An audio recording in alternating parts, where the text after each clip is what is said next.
தேவை அதுக்கு கடிக்கணும் போல தோணும். அதுக்காலே அது கடிச்சிக்கிட்டு இருக்கு. இப்போ இந்த வீரா இருக்கே எதையாவது ஒன்று கடிச்சிக்கிட்டு இருக்கணும் அதுக்கு.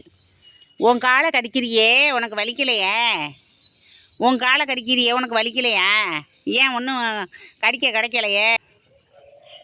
என்ன வீடியோன்னு பார்த்தீங்கன்னா, நம்ம வீரா நைசாப்பில் செல்லமாட்டை வந்து கொஞ்சுது. செல்லமாட்டை வந்திருக்கு. இன்னைக்கு காலைல எழுந்திரிச்சு தனிமையில் தான் படுத்திருக்கோம். நம்ம செல்லம்மா எங்கள்கிட்ட படுக்கும். நான் வேலை செய்கிற வரையும் அந்த மாதிரி படுக்கும். அப்புறம் என்ன பண்ணோன்னா, அப்படியே ஒன்று ஒன்றா அப்படியே செல்லம்மா பார்த்த மெனிக்கு இருக்குது.